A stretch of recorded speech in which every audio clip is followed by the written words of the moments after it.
Hi Pisces! Welcome po sa ating channel. At ito ay inyong daily gabay tarot reading for November 17, 2024. Please be reminded kung naka-resonate kayo, comment down. Kung hindi ko naka-resonate, ibigay niyo po sa iba kasi channel reading po ito. This is for you, Pisces, ngayong November 17, 2024.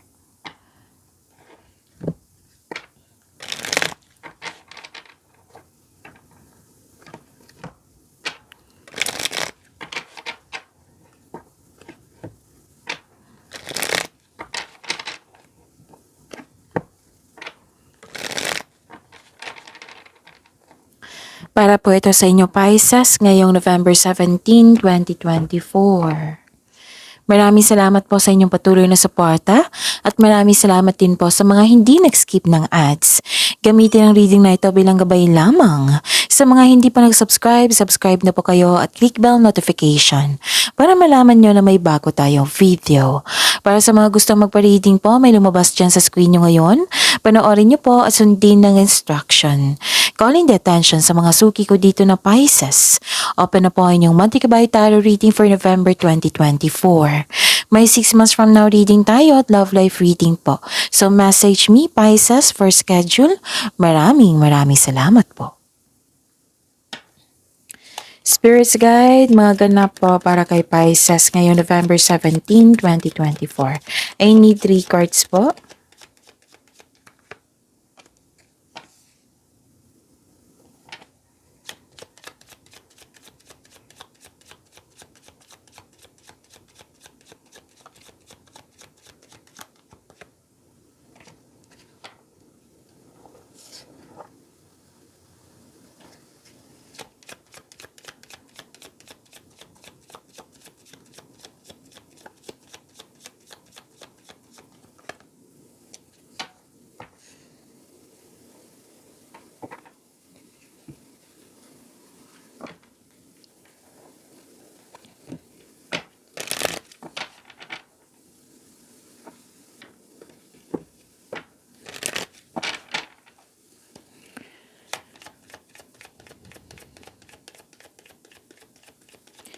Spirits Guide,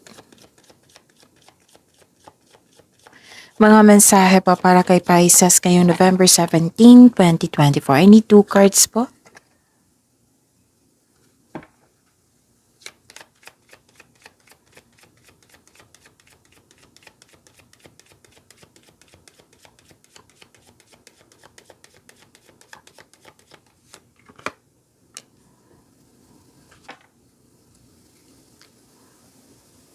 Okay, Pisces.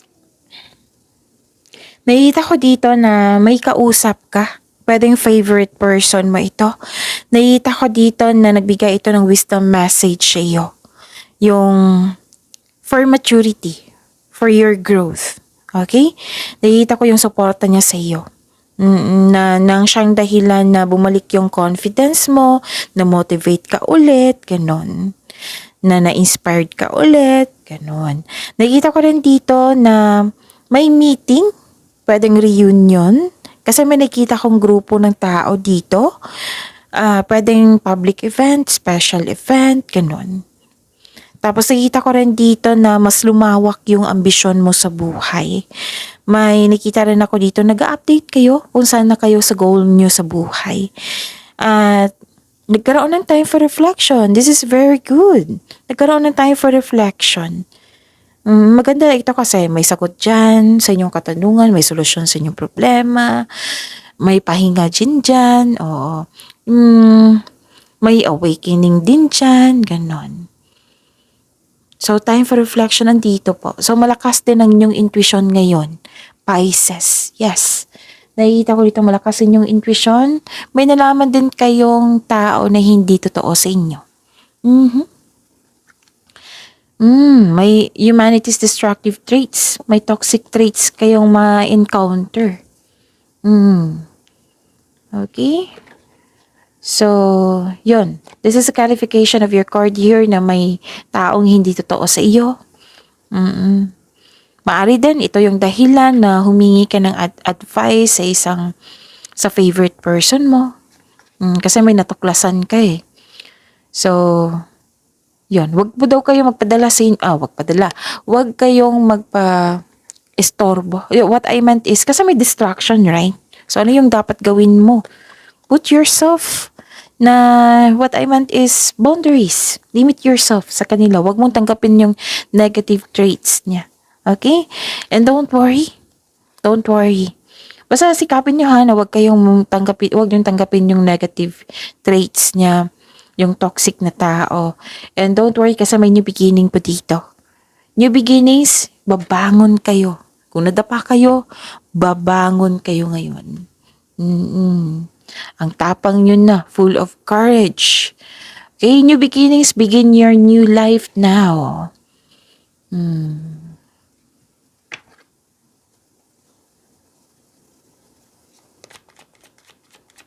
Spirits guide.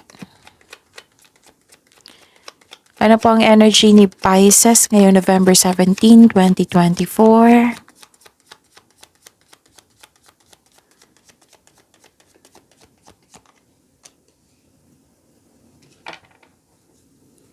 And the clarification of this card po.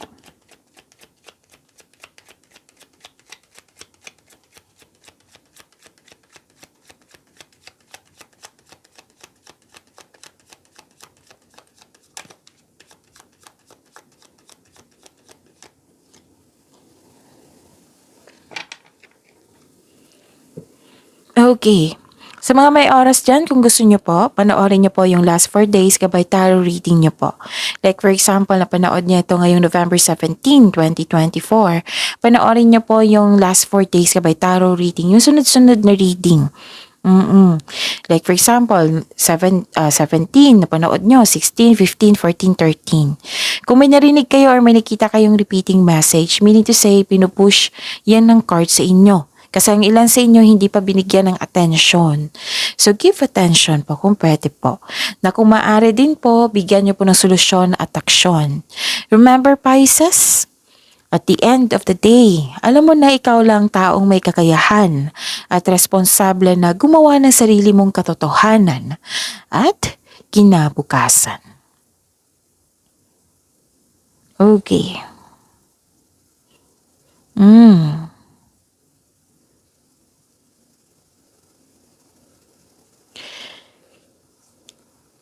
Nakikita ko dito na may delay. Delay sa paggawa ng desisyon, pwede. Delay sa pagbigay ng aksyon, pwede din. Delay sa hinihintay. May hinihintay ka. Pwedeng, yun. Nagkaroon ng delay sa iyong mga plano. Nagkaroon ng disconnection sa isang tao. Kasi nga, may nalaman kayong hindi totoo sa inyo eh. Diba? Sa oracle cards nyo kanina. It may be frustrating or disappointing pero kailangan mo itong daanan. What I meant is kailangan mo itong pagdaanan. Sabi ng card kasi part ito na yung learning journey. So be still flexible and patient is what required at this time. Habaan ng pasensya po. Exercise your patience. Nakikita ko rin dito na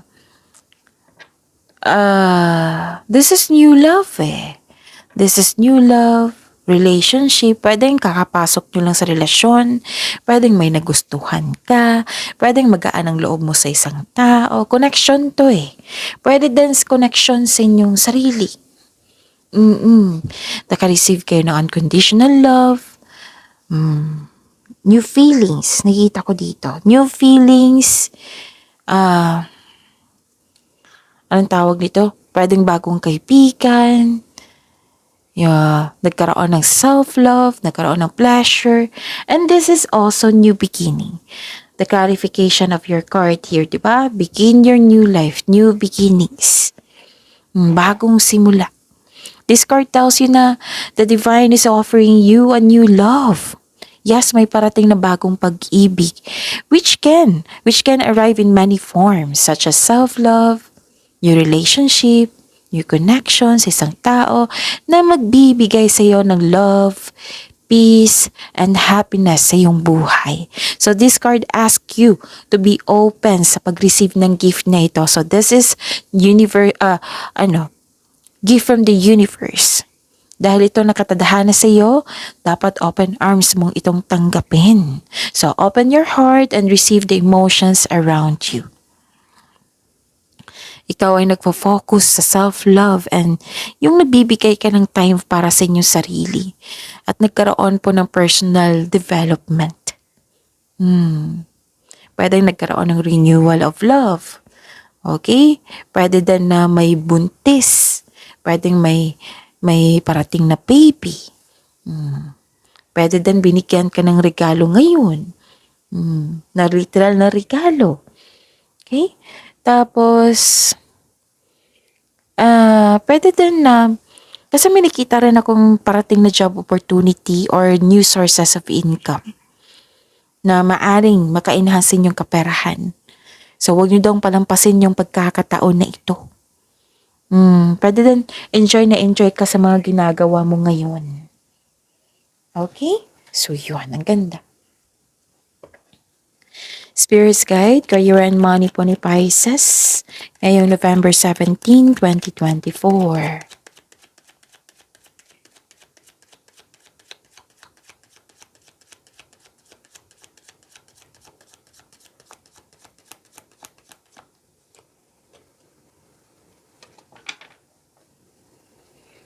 And the clarification of this card po.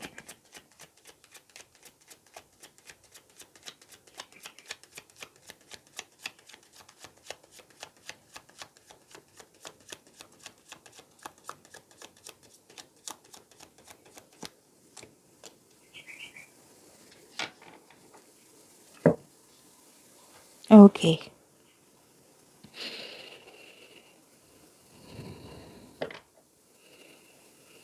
So, career and money.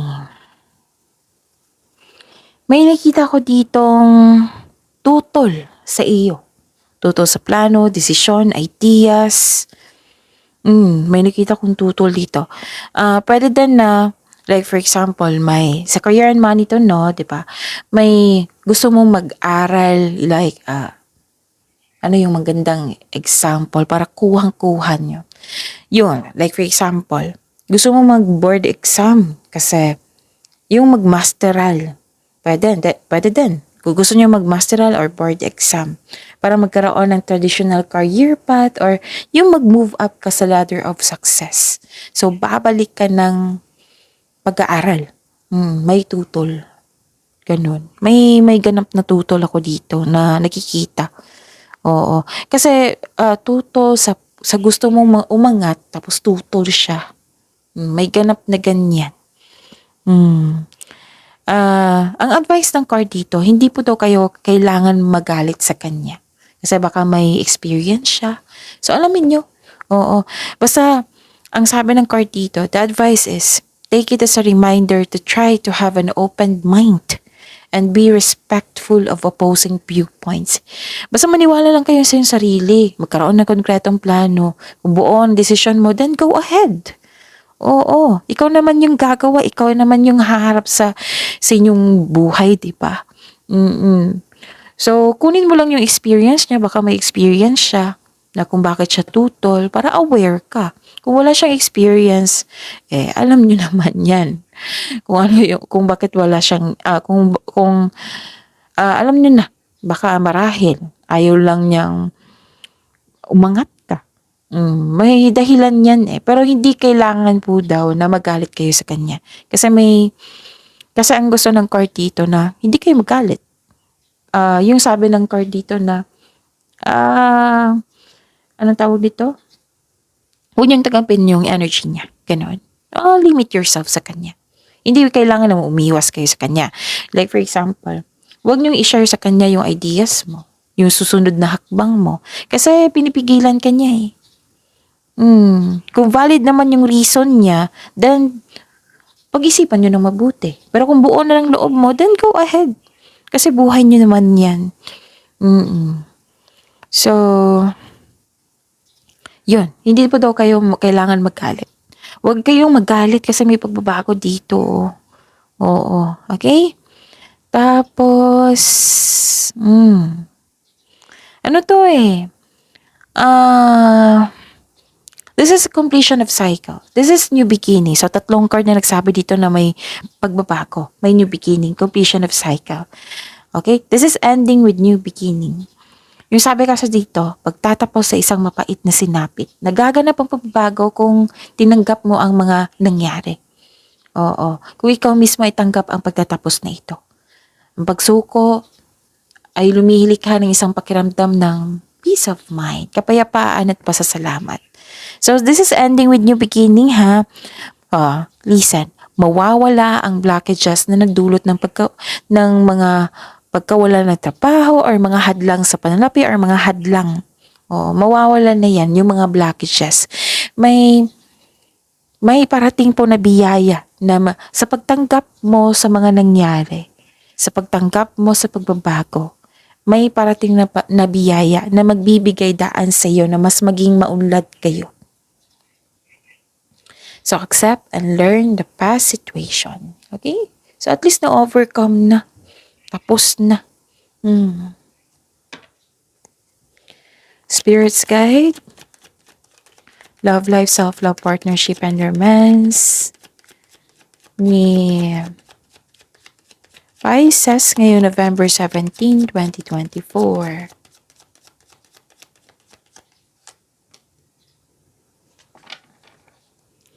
And the clarification of this card po.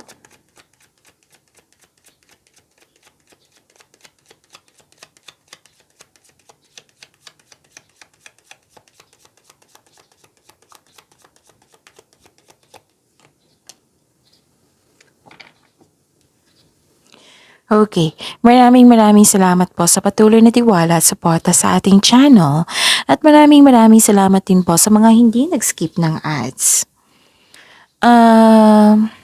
Nasunod yung gusto mo. Oo, nasunod yung gusto mo. Hindi kayo what I meant is, hindi kayo nagpa-distract. Okay, so you have the power dito eh. You have the authority. Okay. Para sa mga single dyan, may parating na bagong tao na stable na sa buhay. Sa mga may relasyon, kayong dalawa ay matured na. Sa mga may relasyon sa buhay mag-asawa ha. Kayong dalawa ay matured enough na, loyal kayo sa isa't isa. Both of you are taking action and stability upang maipalago palalo yung relasyon nyo, yung connection nyo. Babala lang sa ego clashing. Babala lang po. So, you are making tremendous progress sa inyong buhay pag-ibig sa inyong relasyon. Wow. Nakita ko yung ugali nyo dito, Pisces. Mapagmahal at marunong sa buhay. Maraming napagdaan na hirap sa buhay bago naging successful. So, kalma na kayo dito, and stable.